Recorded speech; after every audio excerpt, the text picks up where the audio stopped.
On December 21, 2020, Dane Elkins called his mother from the highway.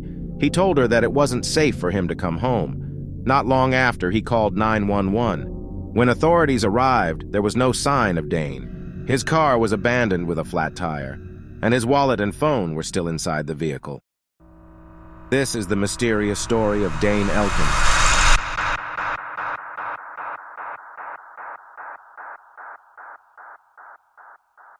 Back in March 2020, then 21-year-old Dane Elkins was an engineering student at UC Santa Cruz.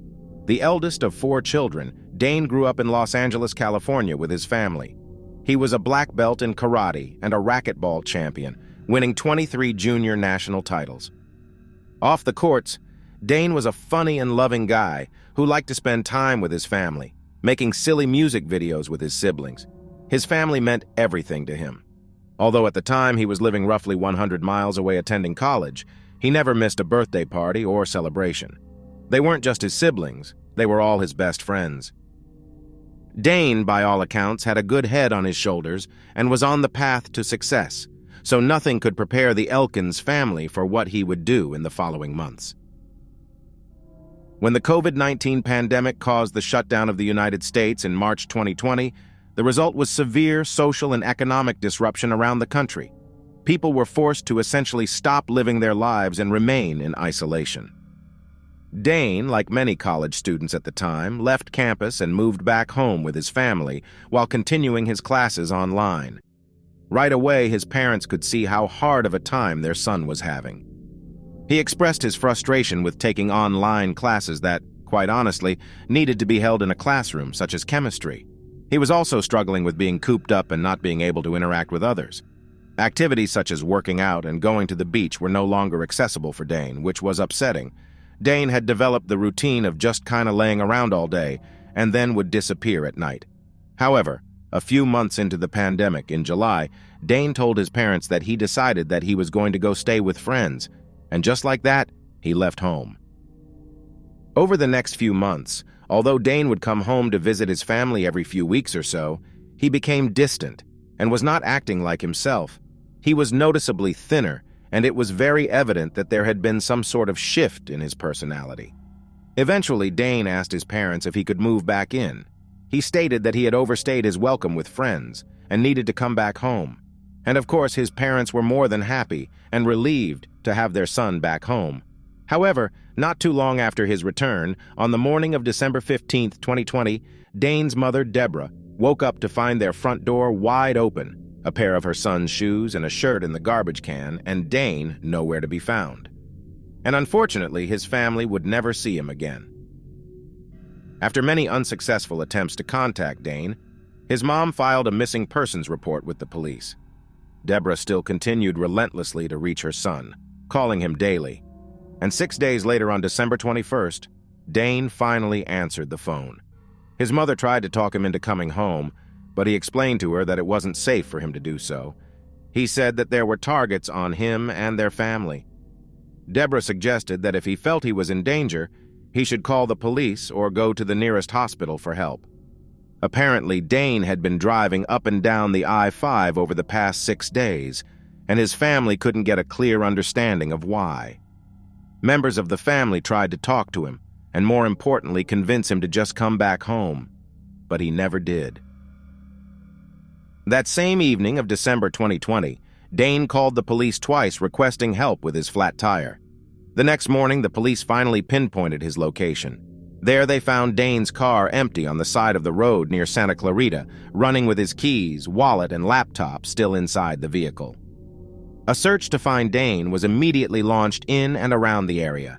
The LAPD, Castic Search and Rescue Team, 2 search dogs, helicopters, and the California Highway Patrol were all looking for him.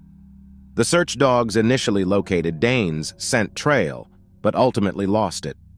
Sadly, no one was ever able to locate Dane, and eventually all searches were called off.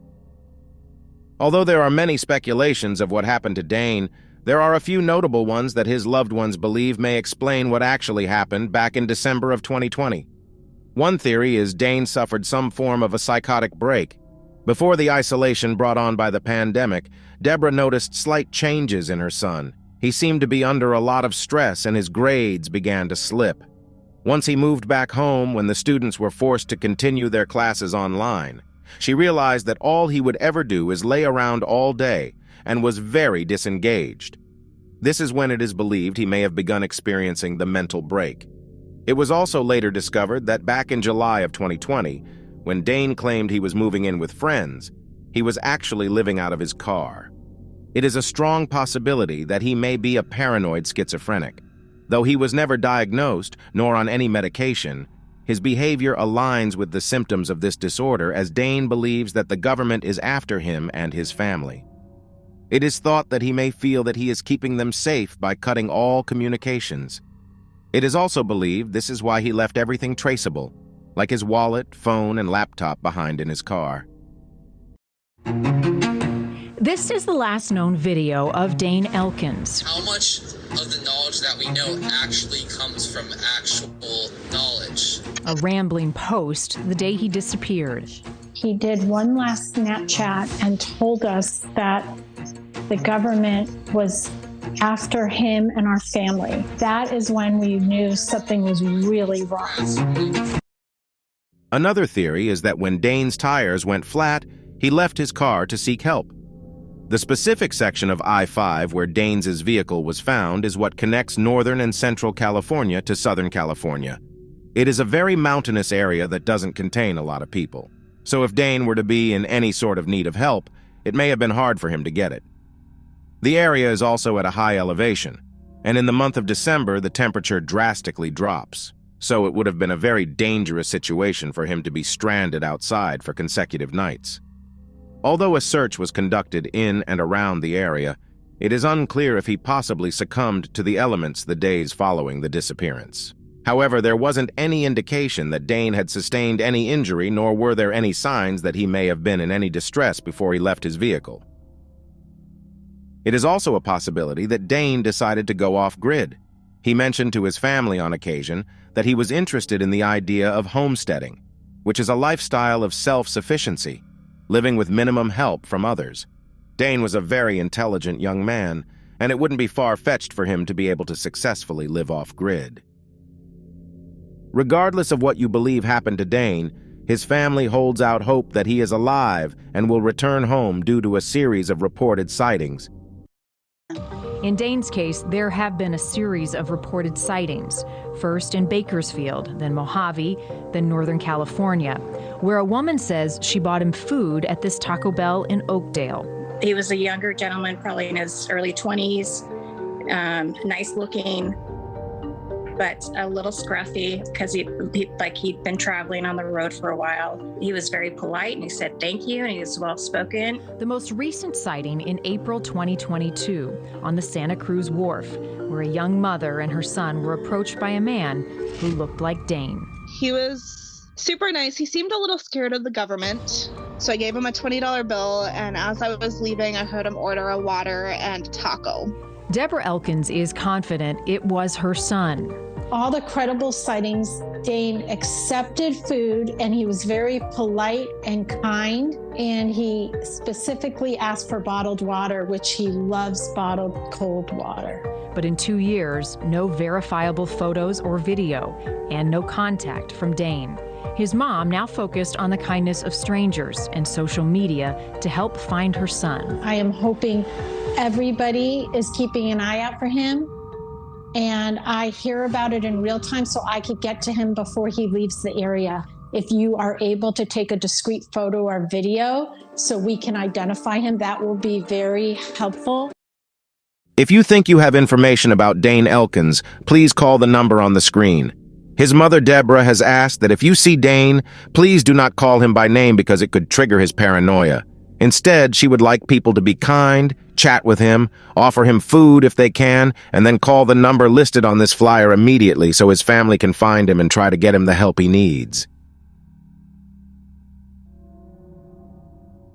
I'd like to take a second to thank you for tuning into Horrific Nightmares. If you would like to support this channel, you can leave a comment below and hit the like button. If you enjoyed today's episode, please share it with anyone you know who may enjoy it as well.